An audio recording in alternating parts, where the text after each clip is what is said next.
I started work on this story 6 months ago. Oh, you did? Yeah, when layoffs were layoffs, when have they not been, coming hot and heavy, and just with Intel recently and Dell as well. But you see all these press releases, you read the memos from the CEOs, streamlining, efficiency, blah, blah, blah.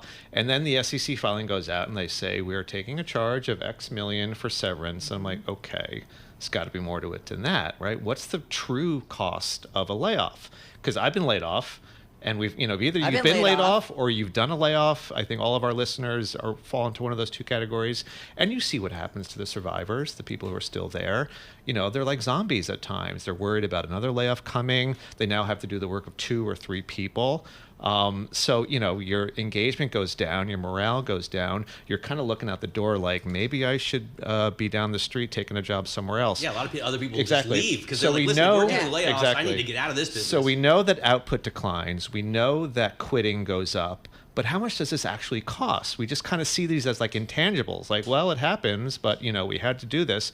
So I'm like, somebody must put some numbers behind this. So I dug around and finally found, I found an actuary at the Department of Labor. I found academics who have studied this. I found a guy who studied 200 layoffs and figured out how much did the quitting rate increase after the layoff. Let's step back and first look at just the direct costs. Sure. Because you're talking about the whole ball of wax, right? But you lead your story with the Facebook firings, and I knew a couple of young people that Facebook brought over here from Europe to work, and then almost all of a sudden laid them off and sent them right back. They had great packages, and the whole thing was almost $1 billion, right? To lay off 11,000 employees, that's like $88,000 a person. Exactly. And that's just the severance, right? Yeah. So I looked in their filing and they said, well, after we $975 million or whatever it was in severance. It's real money. But it's not material because we're saving all this money. We don't have to give any of these people bonuses next year, and we're saving this or that.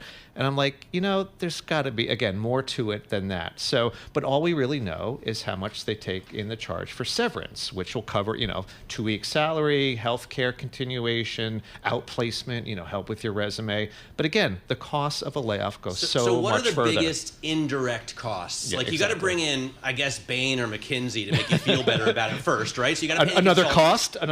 Yeah, there you go.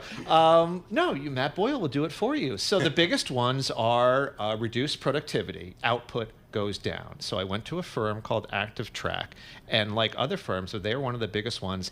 They track employee activity. Now, we've all heard about, they're watching your hours, they're surveilling you, and all these stories about employee surveillance.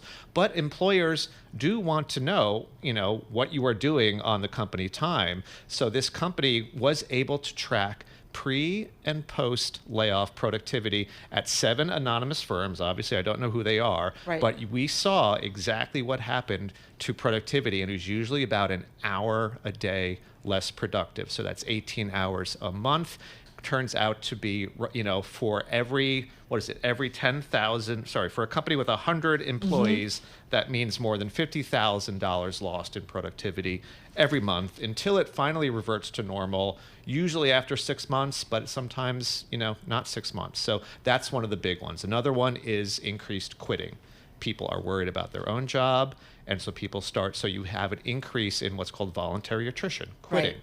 Now, companies always have a level of attrition normally. It's usually about 19%. So usually you are replacing 19% of your people just because they found something better in general.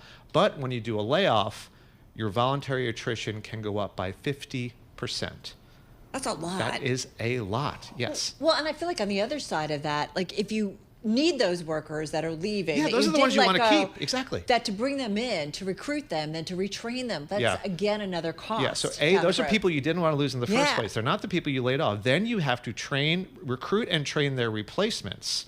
So all that has a massive cost, and I was able to determine it. So you take a normal turnover rate, you figure out how much it costs to replace the people you lose, the increased incremental quits, as I was calling it, because it usually costs about 1.25x to replace a lost worker. So if you take, let's say, $65,000 average salary in the U.S., that's over $80,000 to replace them. Multiply that by the incremental quits.